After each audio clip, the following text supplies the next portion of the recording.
Alright guys, as you know, I've been providing updates on the stimulus package negotiation, as well as the status of a second stimulus check and a second stimulus package. So in this video, I want to talk to you guys about the most recent developments in the ongoing back and forth negotiations between the Democrats, Republicans, and the White House, President Donald Trump. So President Trump at the end of last week authorized Treasury Secretary Steven Mnuchin to raise their total stimulus package to $1.8 trillion. So just as a reminder guys, Steven Mnuchin has been acting as the negotiator between the White House, Republicans, and the House Speaker Nancy Pelosi. Now, we were originally led to believe that if Treasury Secretary Steven Mnuchin and Nancy Pelosi were able to reach a deal, that the Republican-controlled Senate led by Mitch McConnell, that they would support and honor the agreement in order to get a final stimulus bill passed. Well, all of that appears to be falling by the wayside, guys, because both Democrats and Republicans are rejecting the stimulus proposal of $1.8 trillion for different reasons. Now, the biggest thing to remember, guys, is that they have not been able to agree on an overall price tag of the stimulus package. Nancy Pelosi initially wanted a stimulus bill that was north of $3 trillion. She did revise her proposal and come down to $2.2 trillion, which she feels is the bottom line in order to have a sufficient package for the American people. Now, the Republicans, on the other hand, wanted a stimulus package between $1 to $1.5 trillion.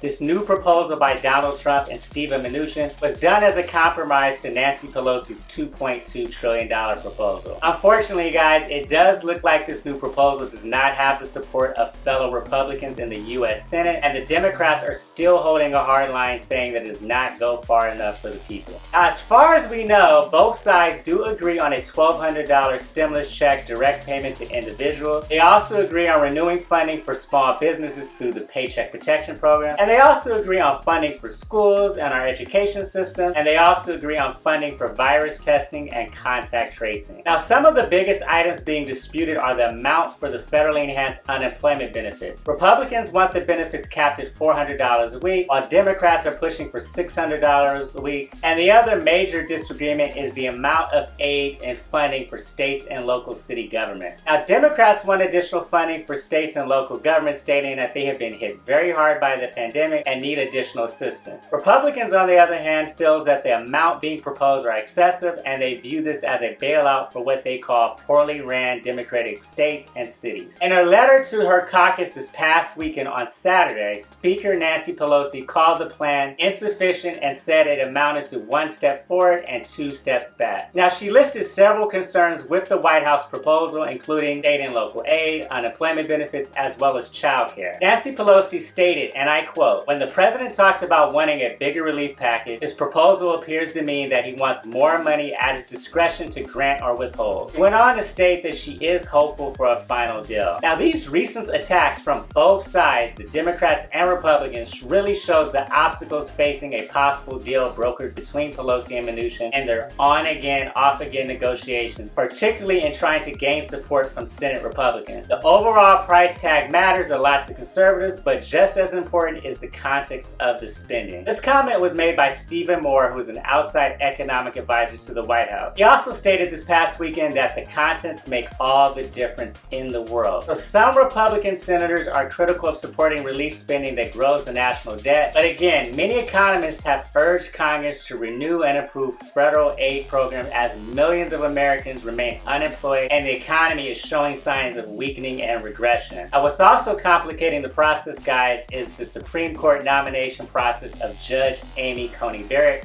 which actually starts today. So guys, that is the latest update on where we are with stimulus package negotiations. If you found value in this video, please hit that like button and be sure to share it with others on your social media. Don't forget to subscribe and turn on that notification bell, as I'm posting valuable new information every week. Thanks again for watching, and I'll see you in the next video.